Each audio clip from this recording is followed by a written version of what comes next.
नमस्कार सांग मैंने जय जगन्नाथ। तो आज मुझे पुणी गोटे लंग वीडियो नहीं आसी आउ सकाळु मु गाधी पाधे सब कम सारे सकाळर कम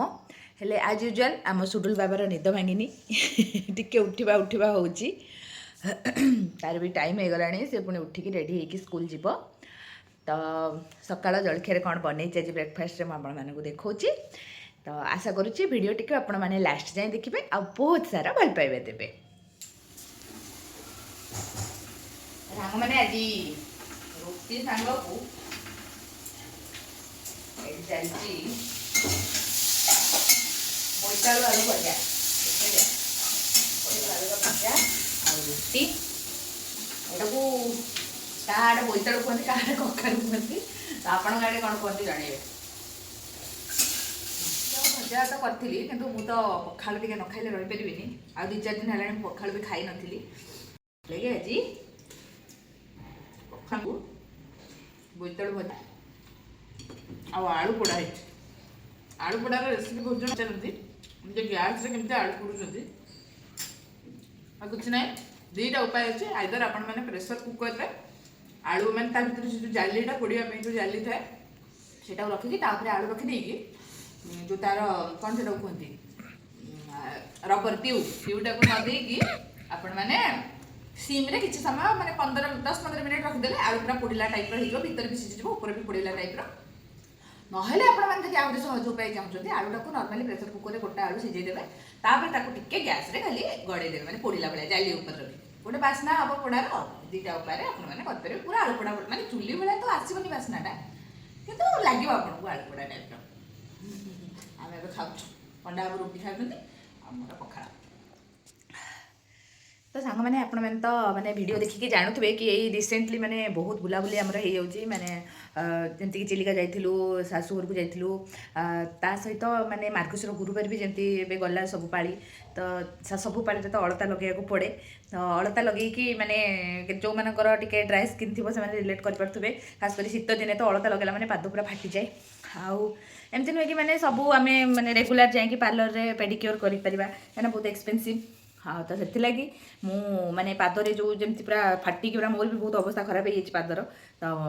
से लगी मुझे किसी दिन है यूज कर गोटे भल जिनस आज आपण सहित सेयार करने चाहिए। एते बुलाबुली पर स्किन तो भल केयर समस्ते नियंती किंतु पादर केयर नबा को भूली जाती जो कि खास करके शीत दिने पादरे डेड सेल्स बहुत मात्रा रे बढ़ी जाए आ ए डेड सेल्स रु रखिया पई मु आज आपण मानक सहित गोटे बहुत सुंदर प्रोडक्ट शेयर करबा पई चाहूची। तो एटी हेउची आगारोर कैलेस रिमूवर जेउतरे कि आपण माने पाई परिबे 3टी रोलर है USB charging cable cleaning brush आ गोटे कैरी बैग एटी आपण माने देखि परतुबे यार हैंडल टे एग्रोनॉमिकल डिजाइन जहा द्वारा कि आपण कंफर्टेबली एहा को यूज करि परिबे। एथिरे 3 प्रकारर रोलर हेड जेमिति कि fine grinded head medium grinded head and course grinded head available अछि। एही 3 प्रकारर रोलर हेड को इंटरचेंजेबली यूज करी आपनकर हार्ड स्किन और ड्राई स्किन को एफिशिएंटली रिमूव कर परिबे। रोलर हेड को इंस्टॉल करबा एंड रिमूव करबा मध्ये बहुत इजी एको आपण माने 2 प्रकार स्पीड लेवल ला ऑपरेट कर परिबे। एथिरे थिबा रिचार्जेबल लिथियम आयन बैटरी द्वारा थरे फुल चार्ज करी 45 मिनिट पर्यंत यूज कर परिबे। चार्जिंग कला बेले यार इंडिकेटर रेड कलर लाइट देखाय और बैटरी फुल हे गले या ग्रीन हे। एथिरे थिबा कैरी बैग द्वारा आपण याको ट्रैवल कला बेले मध्ये सहज रे यूज कर परिबे। याको यूज करबा पूर्व प्रथमे पाद को 10 मिनिट पर्यंत उषुम पानी बुडे एक सफा कपड़ा रे पोछि देबे। एबे याको यूज करी आपण को पादरो कैलस रिमूव कर परिबे एंड लास्ट रे पाद को सफा करी किछि फुट क्रीम किबा मॉइस्चराइजर लगे देबे। एही callus remover T IPX7 waterproof तेनो याको उभय सुखिला और ओदा पाद रे यूज कर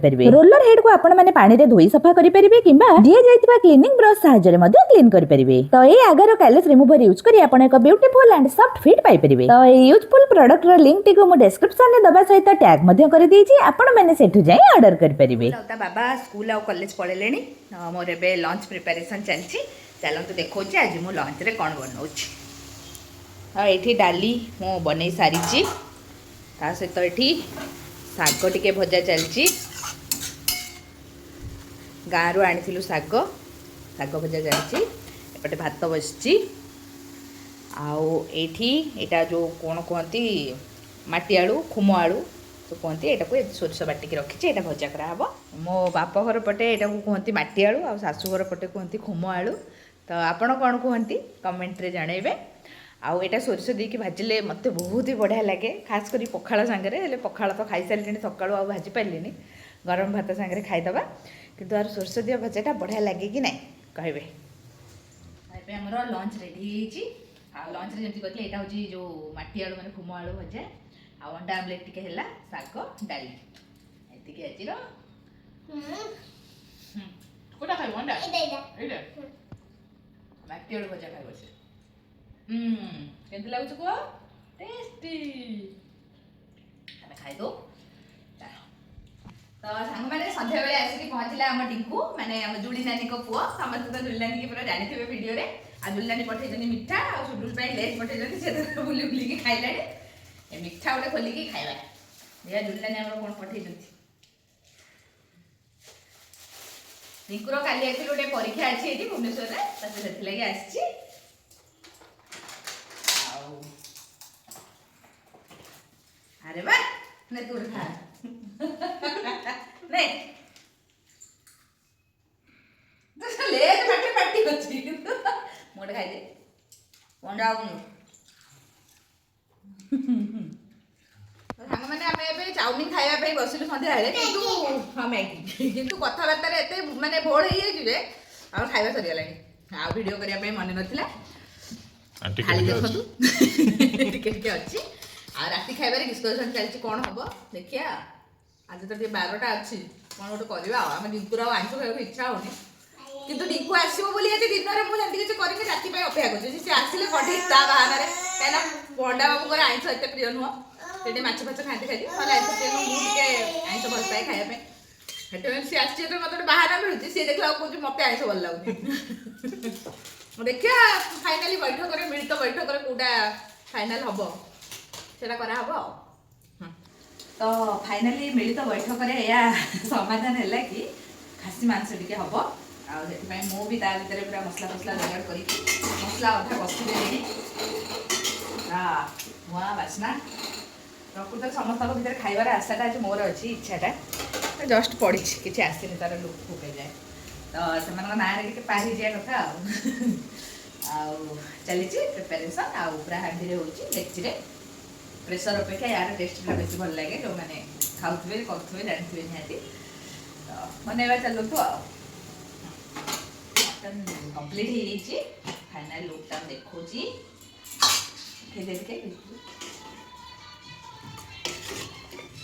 ଆଳୁ ମଟନ୍ ତ ଲୁକ୍ଟା ତ ଠିକ୍ଠାକ୍ ଅଛି ବାକି ଟେଷ୍ଟ କେମିତି ହେଇଛି ଖାଇକି ସେମାନେ କହିବେ ଆଉ ଗୀତ ବନ୍ଦ କର ସେ ଗୀତ ବଜେଇକି ମୋବାଇଲ ଧରିକି ବୁଲୁଛି ତ ଚାଲନ୍ତୁ ପଢ଼ାପଢ଼ି କରିଦେବା ଆଉ ମଟନ୍ ସାଙ୍ଗକୁ ଏଠି ରୁଟି ବି ରେଡ଼ି ହେଇଯାଇଛି ରୁଟି ତା ସହିତ ଏଠି ଥାଳିରେ ଟିକେ ପିଆଜ କଞ୍ଚା ଲଙ୍କା ନିଆହେଇଛି ଚାଲନ୍ତୁ ଖାଇବା ତ ସାଙ୍ଗମାନେ ଫାଇନାଲି ଆମେ ଖାଇବା ପାଇଁ ବସିଗଲୁ ଆଉ ଯେମିତିକି ଆଇଟମ୍ ତ ଦେଖେଇ ଦେଇଥିଲି ମୁଁ ରୁଟି ମଟନ୍ ଆଉ ଟିକା କେମିତି ଲାଗୁଛି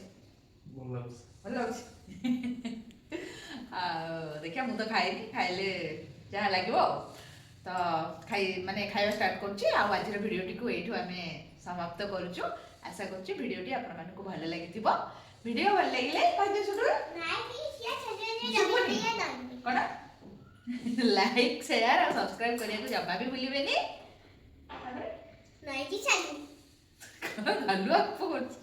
ରହିଲୁ ନମସ୍କାର ଜୟ ଜଗନ୍ନାଥ।